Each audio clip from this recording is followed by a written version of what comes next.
Running a business shouldn't feel like surviving a software group project. One app for accounting, another for inventory, another for sales, and somehow, none of them talk to each other. That's where Odoo comes in, an all-in-one business management software that brings every part of your business together, from sales and accounting to inventory and marketing, all in one powerful platform. No messy integrations, no bouncing between tabs, and best of all, no spreadsheets. Stop managing software and start managing your business with one unified system. Try for free today at odoo.com. That's odoo.com. Hi there, and thank you for joining us on the Overcomers Overcoming podcast.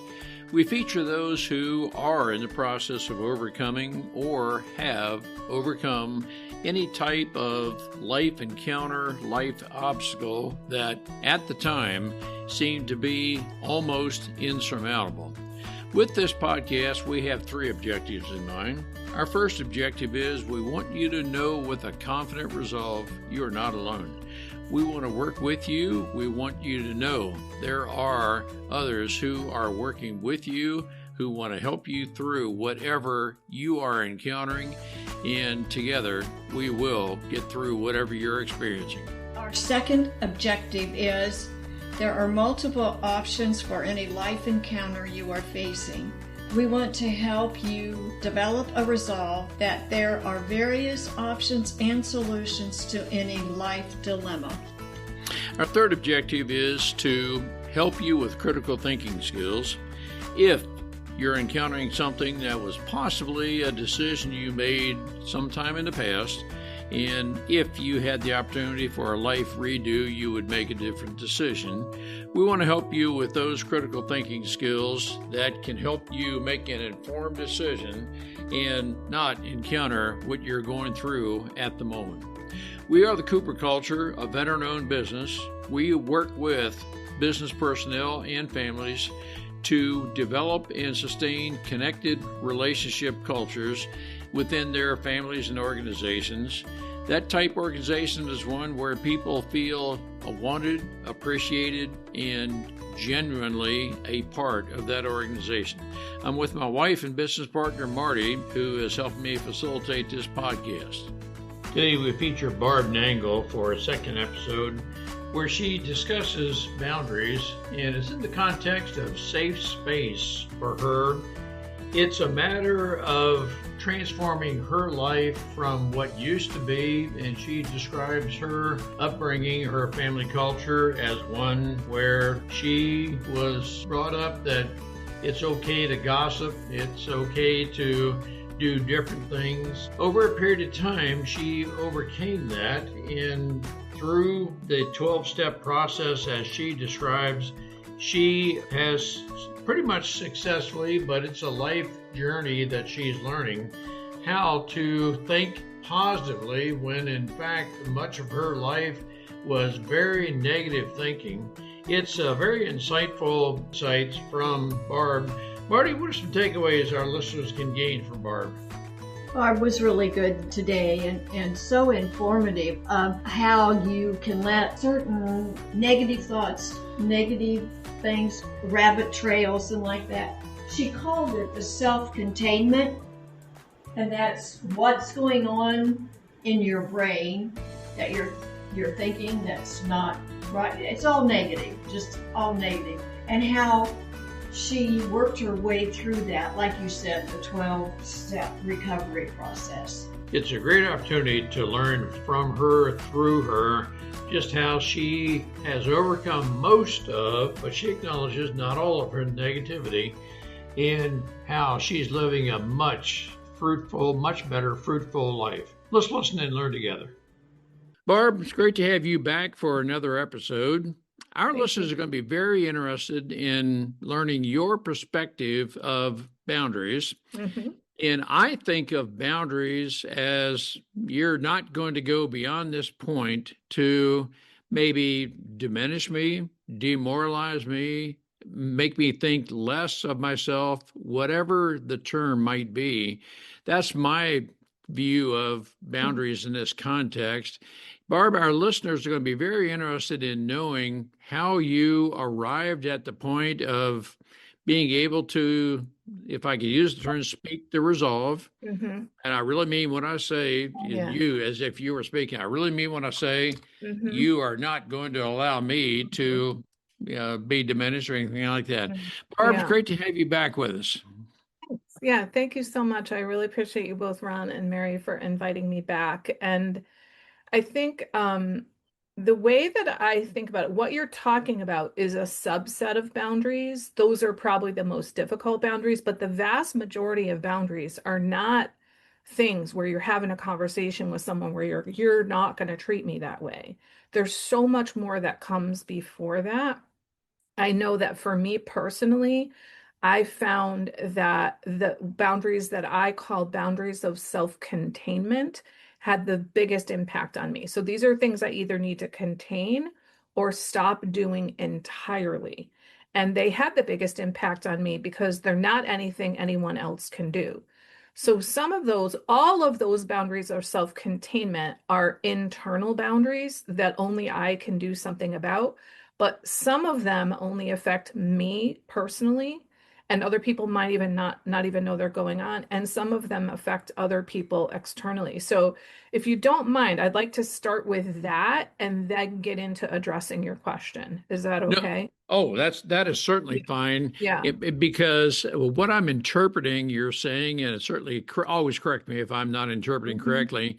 Your identity is involved in this, Mhm. and Absolutely. Absolutely. Yeah. you need to know exactly who you Mhm. are. Mhm. And okay, well that's great. Mhm. Yeah. Yeah, precisely. And I think I'm really glad you used the word identity because that's yet another way that I talk about boundaries.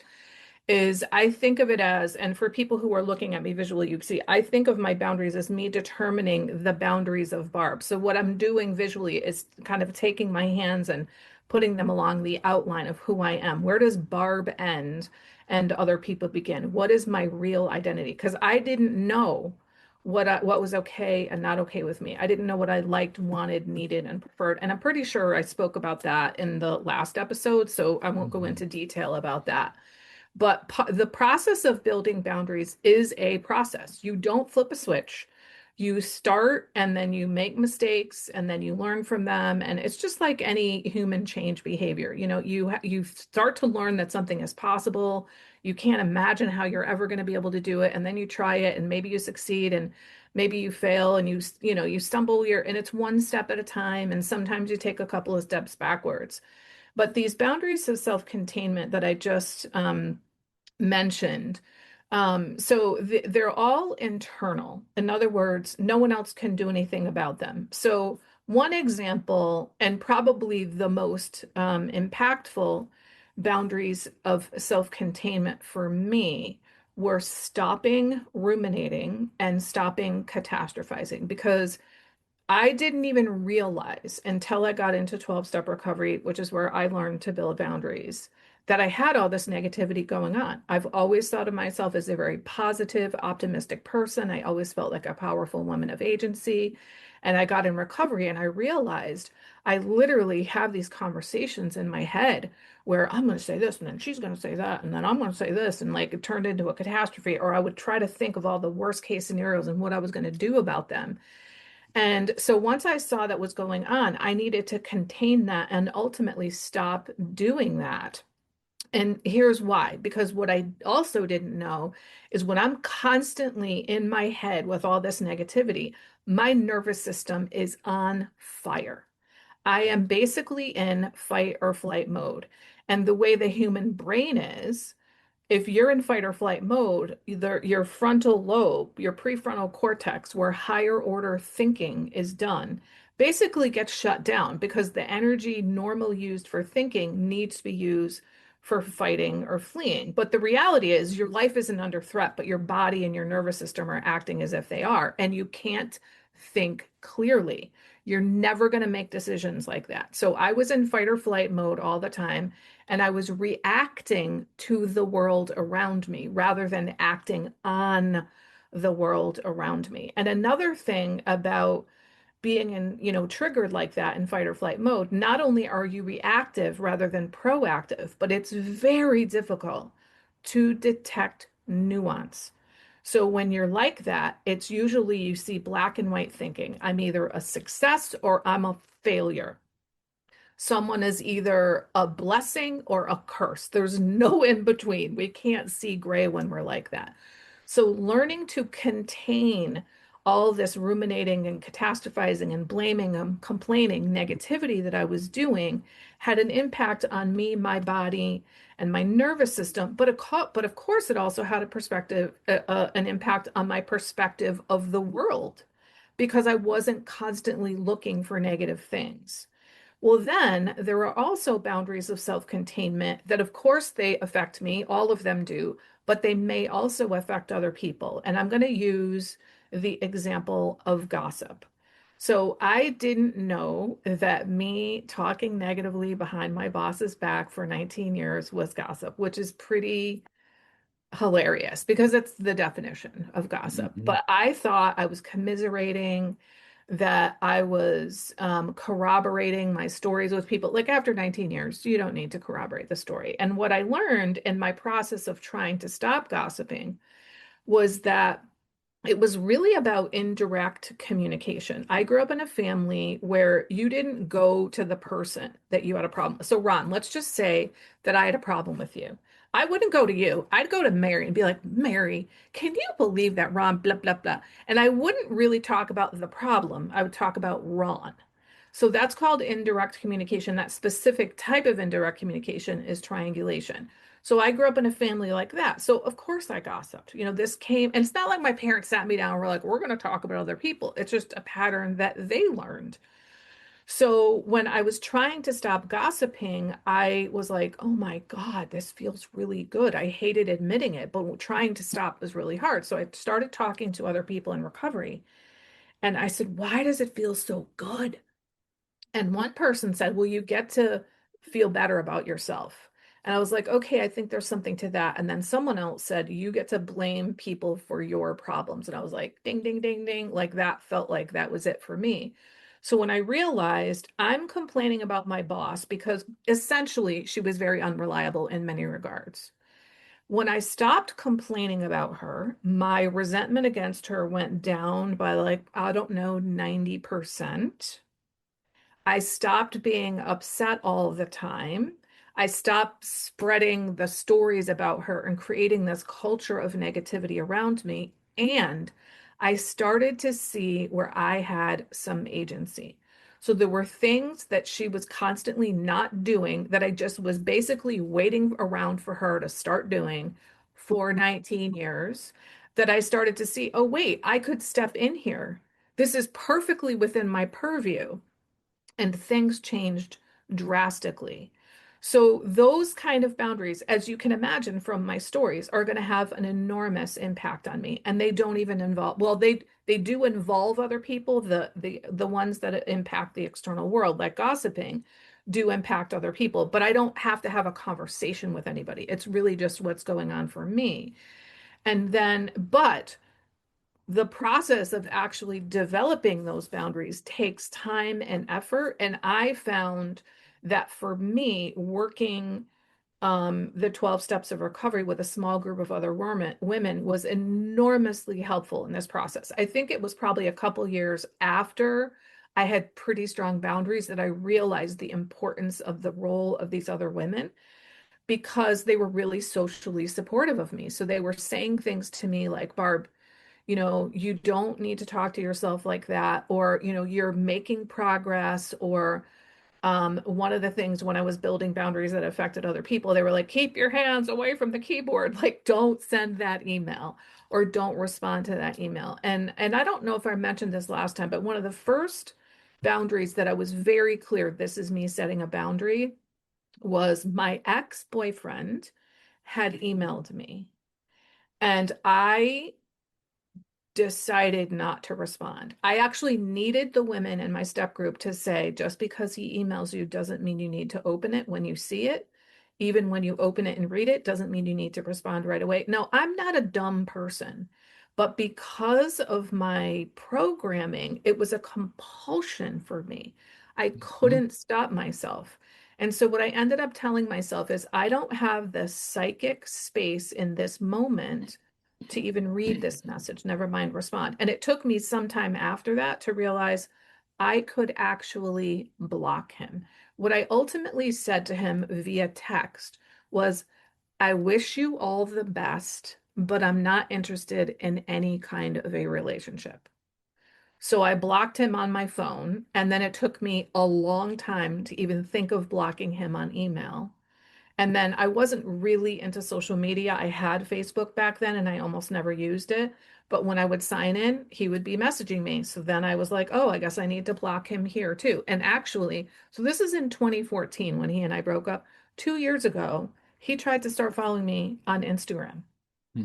We're talking 10 years later. And I was Mhm. like, nope, block me.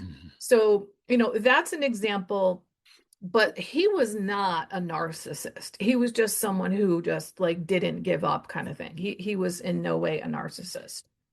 So then when it came to having, actual conversations with people, because I stopped doing a lot of things that I was doing that created dysfunction and chaos around me, I started seeing how much of a role I had. This is one way I think of it. I hate the metaphor of bombs, but I'm going to use it anyway. I think of it as I was basically lobbing bombs into my own life, but I thought they were coming from elsewhere. And when Mhm. I started cleaning up my behavior, I was like, whoa, man, there's a lot less chaos in my life. And when I started having more peace and serenity with less chaos, I started realizing, my tolerance for chaos is going down, which meant I stopped seeking out people and situations that were chaotic that I just tolerated in the past. So just by doing those things, the things going on around me, I just stopped participating in a lot of things. So, for example, one of the things that I realized over time is that the vast majority of my friends were my friends because I did all the work. I set up the social events, I sent them the emails and text messages and left the voicemails and the reminders and made all the overtures. And I realized how resentful I was about that and how exhausting it was. And at the same time, I had started making friends in 12-step recovery who I was going to meetings with every week. So I saw them weekly. We would often have coffee after the meeting. And then I started socializing with them after the meeting. So I started having these friendships based on a mutuality, and the contrast between these new friendships and the other friendships where I worked so, so, so hard was so great. I couldn't possibly not notice it. And so I didn't really make decisions. I'm going to stop reaching out to these people. Some people I did actually, but most of the time I just was like, I just stopped reaching out to them. And I started realizing they're not reaching out to me. And that is painful, but the good result of that is that when the people that I have to work really hard to be in relationship with fade away, the people that are my people that actually want to have a mutual friendship with me where there's approximately mutual effort can actually get to me because the other people are not in the way. So a lot of my boundaries were things that happened slowly over time, and there weren't any confrontations. So for me, because I built my boundaries slowly over time and the changes happened over time, I kind of didn't really have to have confrontations. I have worked with many people in recovery and many clients who have had to have confrontations. And I think one of the most important things we can do when we're going to have a very difficult conversation or we're going to set a very difficult boundary is to get the support of other people. It's a technique that I learned in recovery that's called bookending, where you connect with someone before and after. So when I Mhm. learned a technique in recovery, it was really basic. It was like, I need support going to the gym 3 times a week. So can I text you before and after I go to let you know that I went? But what I'm talking about is a much more detailed and important kind of bookending. So here's how it works. You want to find a person who is emotionally supportive of you and someone who's also not emotionally connected to the situation and like is a mature person who's going to be on your side, but they're not going to be like bashing other people and stuff.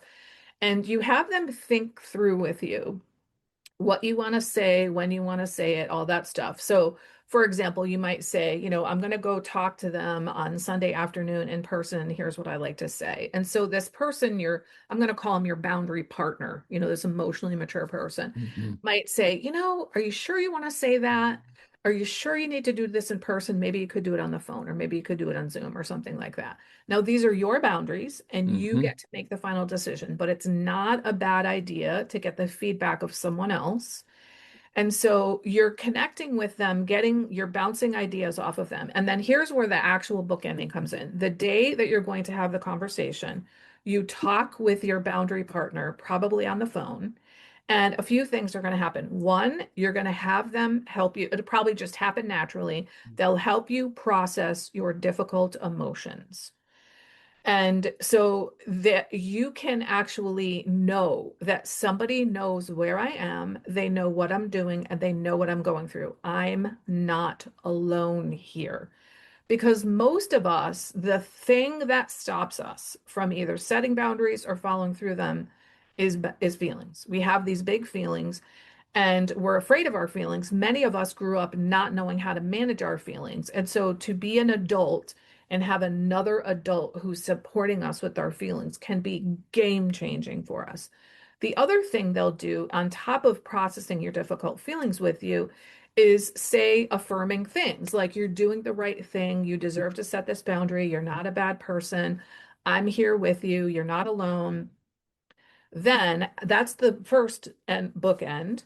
Then you go and you have the conversation with the target of your boundary.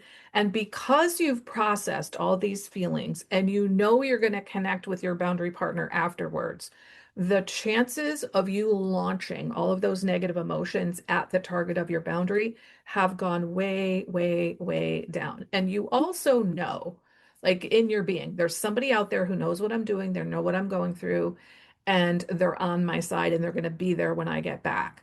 Then, when you're done with the conversation with the target of your boundary, you reconnect. This is the other end, the other bookend with your boundary partner. Now, even if things went fantastically, you may still have difficult feelings. So you can once again process your feelings with this person and you can get affirmation again from them. You did the right thing. You are not a bad person. Like, I'm here with you. Like, and, look at the freedom that you're going to have having set that boundary if you need additional support. I know, like, I'm describing this in words to you. I personally have experienced this. I cannot possibly convey in words the emotional relief that having someone on your side when you're doing something like this can have. Because, again, as I said, it's the difficult feelings that cause us to stop setting boundaries or cave on our boundaries. So when we actively work on that and we bring someone else who's on our side to help us with that, it can be a game changer. Now, there are other things we can do too, which we can talk about as we go further in the conversation. Yeah, let me ask you something I think is very important you described early on, Barb. And I'm going to use the word product of, but it Mhm. seems, based on the way I'm processing what you said, you are a product of, I'm staying away from the word victim of, but you're a Mhm. product of your family culture. Right. That's all you knew. Mhm. And I mean, it's very logical to say that. That's all you Mhm. knew, Mhm. that Right. gossip and so forth. And it wasn't until it seems, and I want to phrase this as a question, did someone need to intervene in your life to say that, hey, Barb, why don't we try something different, or whatever the term would be, Mhm. that you said, yeah, the 12-step recovery. Yeah, maybe that's what I need to do. Mhm. And you seem to express the relief of, I don't have to gossip any longer. I Mhm. can express gratitude. And Mhm. wow, Mhm. the joy in my soul, if I could use that term. Mhm. You seem to be expressing that. Now, I don't want to suppose that I'm Yeah, expressing that correctly, Barb, yeah, but I'm just yeah. supposing. Yeah. Well, I think at its core, I think what you're asking me is how did I know to stop gossiping and how did I go through the process of learning it? It That was kind of, that, yeah. or did a person tell you, your Mhm. mentor, that, hey, Yeah. Barb, I've got Mhm. another way we can do this? Yeah. So the process of the 12 steps of recovery actually brings up these attributes that we have that aren't working for us. Mostly people call them defects of character. Some people call them shortcomings. Some people call them defenses of character. Some people call them default settings. But the process of recovery, going through the 12 steps, actually brings these things to light and also helps you turn them around. So in my one of my programs, the ACA Adult Children of Alcoholics and Dysfunctional Families, I worked in a small group of other women. In my other program, Overeaters Anonymous, I worked with a sponsor, which is the more traditional way to work the 12 steps. And so actually what was really helpful to me is my sponsor was a boss, and because I was having such difficulty with my boss, it was so good to have the perspective of a boss. And so she helped me, but I had the structure of the 12 steps. So I'll give you an example of one of the ways that I changed my gossiping. So this was on what we call step 6, which is become entirely ready to have these shortcomings removed. So what my sponsor said to me, and I'm just talking about gossip, there were other defects of character too. She said, I want you to write on a piece of paper on the left-hand side 10 examples of situations in which you have gossiped and like what happened. And then on the right-hand side of the piece of paper, if you had been entirely ready to let go of this defect of character of gossiping, which is what step 6 says, what would that look like? What would you do instead? Well, let me tell you something. Initially, it was like brain surgery for me because I didn't know how to not gossip.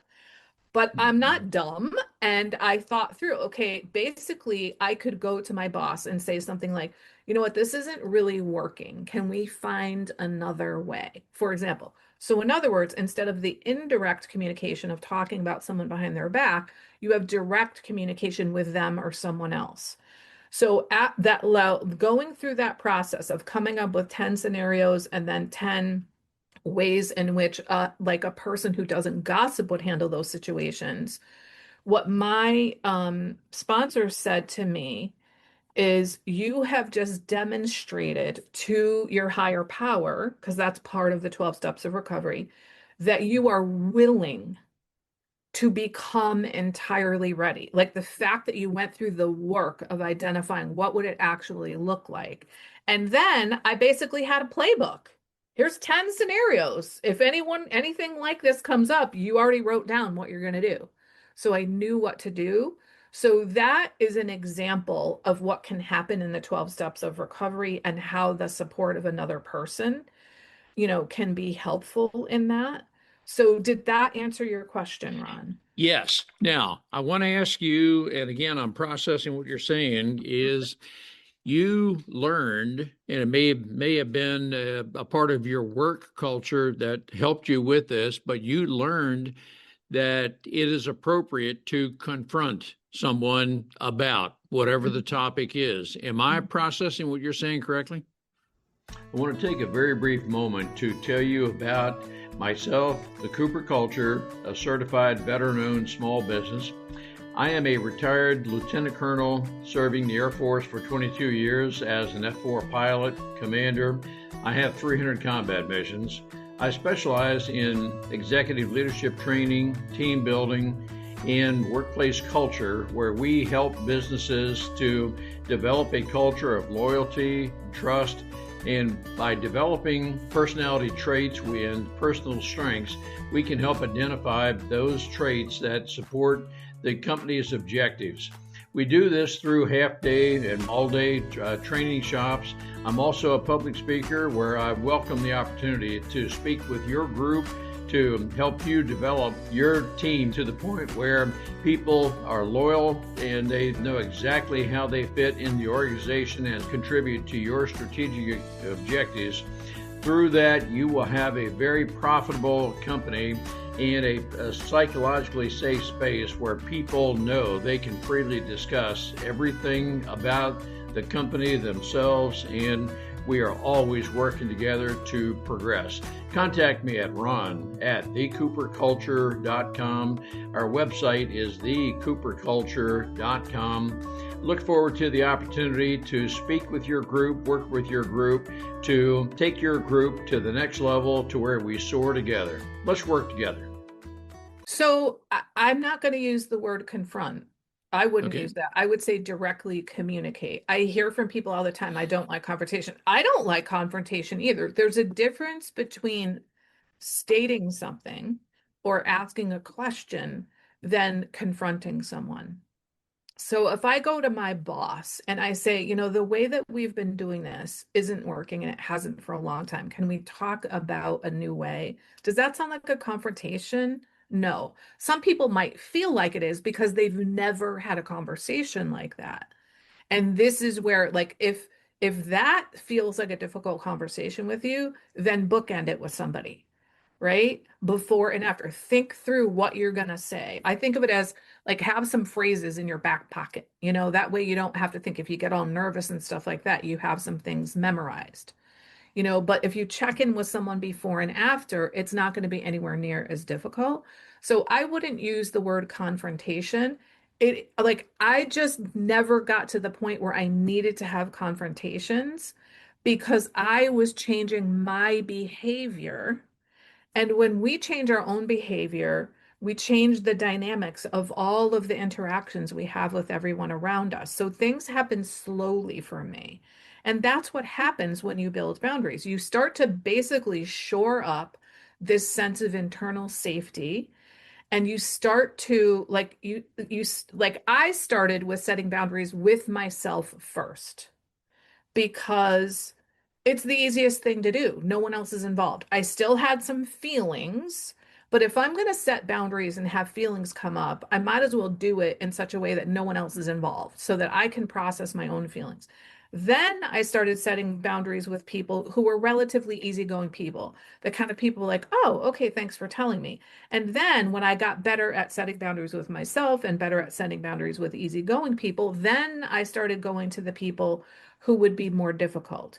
But by then, I had created this, I had shored up my sense of internal safety, which doesn't mean I feel calm all the time and I never have difficult emotions. It means I know that discomfort doesn't mean danger. And I know that I'm not going to cave in because I'm no longer going to abandon myself when something difficult comes up. So what I mean by that, Ron and Mary, is that in the past, if I said something to you and you pushed back on me, or I thought that you were upset with me, I would have backpedaled and taken it back. Even though I knew the boundary that I set with you was something that mattered to me, that was important to me, or maybe in the job context, it wasn't my job. It wasn't within my purview in my job. I would cave and I would do it. When I have a sense of internal safety, what's happening is I might still feel like uncomfortable or even scared because you're upset with me. But I know that being scared that you're upset with me isn't enough of a reason to abandon my boundary, to abandon myself in what I know is right for me. So when I say abandon myself, it means all kinds of things, but essentially, I don't follow through on taking care of myself. I don't follow through on the thing that I know is right for me because I don't want you to be upset with me because I've made you being upset with me mean something like I'm a bad person or I've done something wrong. I don't cave because I have a feeling of guilt. Just because you feel guilty doesn't mean you've done something wrong. So I heard someone say, it was a therapist, I wish I knew who it was, last year. She said, The level of guilt that you feel when you set boundaries is proportional to how much you abandon yourself. In other words, if you want to stop feeling guilty for setting boundaries, stop abandoning yourself. And I was talking with a client a couple weeks ago, and she has one of her best friends from high school. This woman is in her 50s, so they've been friends for decades. Her best friend is having some really severe mental health issues, and she was in a facility. And my client went to go visit her in the morning, and it was extremely difficult. And she was planning to go back in the afternoon. And she said, so she's telling me a story about the day before. And she said, I felt like I should go back because I'm a helper person. That's what I do. My adult son called me and said, "Hey, mom, can I stop by around this time and maybe we can have dinner together because I need to get this thing from the house and all that." And she was like, "I really didn't want to go see my friend. I knew it wasn't going to be good for me emotionally. I knew it wasn't going to be good for her. And then it's not going to be good for my family because I'm going to be a mess. And then I don't get to see my son. And I really want to see my son." So I finally allowed myself to say, "Okay, I'm going to have dinner with my son." But she was saying to me, "I feel like I'm a terrible person. I'm a helper person, and I didn't go help her." And I said, "Okay, let's take apart what you're telling me. You're telling me that it's not helpful to me to go see her because it's really emotionally difficult. It wasn't going to be helpful to her. It's not going to help my family, and I'm going to miss time with my son. So who are you helping?" Your definition of helping is, I need to go above and beyond the call of duty and help people who don't help themselves. I don't get to be included in the people that I help. I'm not really helping my family. So this definition you have of I'm a helper person is an incredibly distorted and narrow definition of what it means to be helpful. So what we're talking about here, and you used the word identity earlier, Ron, which was perfect for this. Her identity as a helpful person was what was causing her to feel guilty about not going to see her friend. But her identity as a helpful person was a warped identity of what it means to be helpful. If you're a helpful person, it doesn't mean that you feel horrendous for not helping, right? That's rescuing. When you're getting to the point where you define helpfulness as, I go above and beyond what any normal human would do. I do it to the point of feeling horrendous. I realize it's not helping me. It's not helping my family. It's actually not helping the other person, but I'm still calling it help. That's a compulsion. And I would call that rescuing. So, so I think, when we talk about like, I feel guilty and the way to stop feeling guilty is to stop abandoning myself. And then I share this story about my client. She was talking about her identity, and I think that's where the guilt comes from. She calls herself a helpful person. She identifies as a helpful person, and she feels guilty for breaking the mold of identity as a helpful person. But when we broke it down, we saw it's like that's not what helpfulness is. If you look up helpfulness in the dictionary, I guarantee none of that stuff is in it. So it's the identity, the stopping abandoning yourself, learning to build this sense of internal safety. Again, internal safety doesn't mean you feel calm all the time. You will eventually feel calm way more of the time than you ever did before. But in the beginning, you may not, but you'll understand that this discomfort doesn't mean danger. And I want to say something about, there's basically two types of discomfort. So there's the discomfort of dysfunction. If you have been living these dysfunctional patterns for decades, like I was, it's really uncomfortable. And it's probably just going to keep getting worse over time. And it's never going to end unless you do something drastic to change it. Well, there's also the discomfort of growth. And the reason the discomfort of growth is uncomfortable is because it's foreign, it's new. But eventually, when you keep practicing it, it won't be new anymore. It will become familiar and much more comfortable. And on the other side of those changing that behavior is going to be a new way of life, new patterns that are much more you're going to have a much more easeful, calm, serene life with less chaos. So you've got like the never ending, getting worse all the time discomfort of dysfunction, and you've got the finite discomfort of growth on the other side of which is healing. So you're going to have discomfort. Which one are you going to pick? Well, I picked number two, the discomfort of growth. And so it's not about suffering discomfort, it's about growing discomfort. Yes, and I appreciate everything you're saying about that. We use the expression frequently. We need to be comfortable being uncomfortable when Mhm. we're Mhm. growing in a positive Yes. direction. But I also want to address a term I use, and I think our listeners need to be very careful about our word choice, and Mhm. it's the word confront. I Mhm. know that you thought of confront as confrontation. Mhm. I think of confront as direct communication, as you and Oh, I okay. Okay. did discuss. No, no, that's okay. But you Yeah. see, what I'm leading up to, Barb, is that if I don't explain myself and I just use the word confront, Mhm. you think, or some people may think, confrontation, which Mhm. means, and I don't mean in any form or fashion, being combative or Okay. argumentative. Got I it. mean very specifically, no, Mhm. let's be very direct in addressing this. Mhm. Right. So rather than use the word confront, I would Mhm. use a different word, which Mhm. means the same thing. It's just Yeah. that I don't want to connote a negative Yeah. thought with Yeah. a word choice because words Yeah. matter, and Yeah. I'm a big believer in that. But Yeah. Barb, as I'm listening to you, and I hope our leaders would do just this, as we listen to you, we choose to adapt our conversation with. Mhm. Just as I said, there may be some words that I could use in some conversations, but it's less Mhm. appropriate to Yeah. use that word in this Yeah. conversation. I'll adapt to you. No, nothing Mhm. negative about that.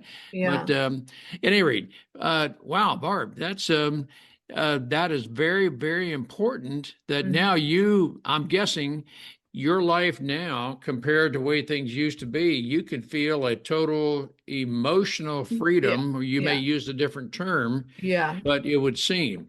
Yeah, it's incredible. And as you were describing that about the word confront, Ron, I will say one thing I did have to confront was myself and my own behavior. I had to really look at all the things I'm doing. Now, this is info, not ammo. So this is information for me to learn, integrate, and grow from. It's not ammunition to beat myself up. And even though I've always thought of myself as a positive person, I can see now I was basically scanning the horizon at all times, looking for reasons to beat myself up. But when I got in recovery, we're like, okay, we're not looking for these things as reasons to beat ourselves up. We're looking at them because we can't change what we're not aware of. And what I ultimately realized was it was a blessing for me to see just how many things I was doing to metaphorically lob bombs into my own life. Because if I'm doing things that are making my life difficult, I can actually do something about that. But if everybody around me is really the problem, I'm in trouble because I can't change other people, but I can change me. And what was wild was I was still working at my full-time job and my career at Yale University when I got into recovery my first 2.5 years, and all of these changes were happening. And I saw this ripple effect on my team and my project and my organization. And I remember looking around, going, wait a minute, nobody else is in recovery. I'm the only one in recovery here. What is happening? And this is what I said earlier. When one person changes the dynamics of their interactions, it changes all the interactions around them. And because I had a pivotal role in my workplace, it had an even more profound effect. So the only person that had higher purview on the work we were doing was my boss. Everybody else was either on the program team or the evaluation team. I was on both, and my boss was on both. So I had an impact on both of those groups of people. And it was amazing how much things changed. And here's another thing. Speaking of gossip, this took me a few years to realize. I basically created a culture of expectation in my workplace that we talk about problems, not solutions. We wait Hmm. around for the boss to change. And here's the really sad part. Where I worked, every year we had a crop of pre-doctoral psychology fellows come to the workplace. And every 2 years, we had a crop of postdoctoral psychology fellows. So these are young adults at the beginning of their careers, mostly as clinical psychologists, working with me, none of whom ever said to me, Barb, this is really unhealthy behavior that we're talking and complaining and all this stuff. So I essentially created a culture of expectation where I worked, and then these people went out into the world thinking this is how you handle difficult bosses or people that, and maybe they changed their behavior when they got, elsewhere. But I created this culture of expectation around me. So it didn't just affect me. It didn't just affect my boss. It affected my colleagues and the people that came and went. So this was not benign behavior, and it was very humbling to see the impact of that. But one of the beauties of the 12-step recovery is that when we take responsibility for our actions and change them, we also can make amends. So I never went, of course, I didn't go to my boss and say, I've been talking about you for 19 years behind your back. That wouldn't be right. There's no reason for her to know that. But I changed my ways. So one of the ways you can make amends for your behavior is to change and Yep. to stay changed and to not engage in that behavior any longer. And then also teach other people to stop doing that stuff themselves. So I didn't just stop gossiping, I teach other people many things, not just to stop gossiping, but I carry the message of recovery to other people through my 12-step work, but also through my business. Right on. Well, we'll bring this in for a landing with this final question, Barb. If you could put a time frame, how long did it take you to get from what was deep negativity to your positivity now, or would you consider this a lifelong growth process? Yeah, it's definitely a lifelong growth process, but for me personally, I would say the first 2 to 3 years were just deep work, profound change where I saw massive growth.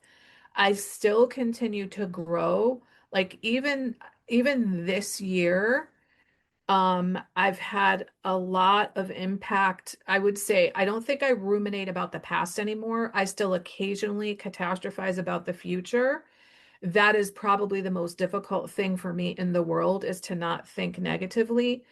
And I would say that even though it's not gone, that until last year, it probably went down by like 90% of what it used to be. And I would say in this past year, I've gotten it down to it's like 99% gone.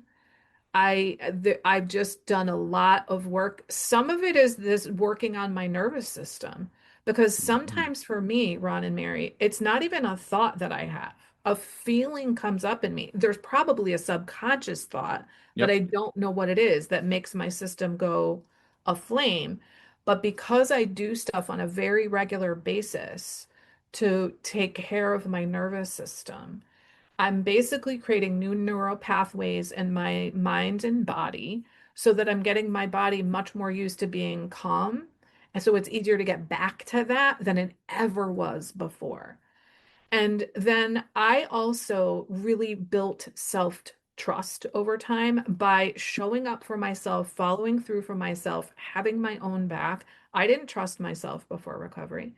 I also know that I think I liked myself, but I can tell you I did not love myself. And I also Mhm. didn't feel worthy. Now, if you had asked me, whatever, 15 years ago, do you feel worthy? I'm sure I would have said yes. But when I look back now at all of the stuff that I did in my life, that was not the behavior of a woman who feels worthy. Well, I feel worthy now. So all of that stuff, the self-trust, the self-love, the self-worth came from the process of building boundaries and creating this sense of internal safety that I'm talking about. But, I'm 11 years into my process of recovery and things are still changing. But for me personally, it was, those first 3 years but I also worked really hard and I was in two different fellowships. I did step work. I went to workshops. I did all kinds of things. So some people go to 12-step recovery and they just go to meetings and they don't do anything else. It's going to help you, but it's not going to help you the way that I got help. It's going to help you to like do the work and hang out with people in recovery and really be committed to it. Well, Barb, on behalf of our listeners, I want to thank you for being very candid, vulnerable, and congratulations on your continuing recovery. Yeah. I think if we all are realistic, everything in life is a journey of learning and getting better at. Marty and I are believers that we can always improve people, processes, everything. Thank you on behalf of our listeners, Barb, for the recovery that you have made from the past and are continuing to make. You're a great inspiration. Thank you. Well, thank you so much. And I so appreciate you inviting me back again. I'm quite honored by that. Great. We appreciate having the opportunity to share our and our guests' life experiences with you. The Cooper culture advances organizations to achieve and sustain high retention rates, connected communication, and trust through personality insights and principled leadership. You can contact us at our website, thecooperculture.com, and you can contact us directly at ron@thecooperculture.com or Marty, M-A-R-T-Y, at thecooperculture.com. We work with you to help assess aspects of your culture to advance the environment and people to their best performance. We do that through our staff of certified personal performance coaches, leadership trainers, keynote speakers, and DISC personality behavior experts. You can book a speaking engagement directly through our website by contacting us at ron@thecooperculture.com. We look forward to sharing our life experiences with you, some of which are profound, some of which are pretty funny. Some of those life experiences are ones we'll never do that again because we've been through stuff. We truly look forward to working with you, speaking with you, helping advance you in any way that we can.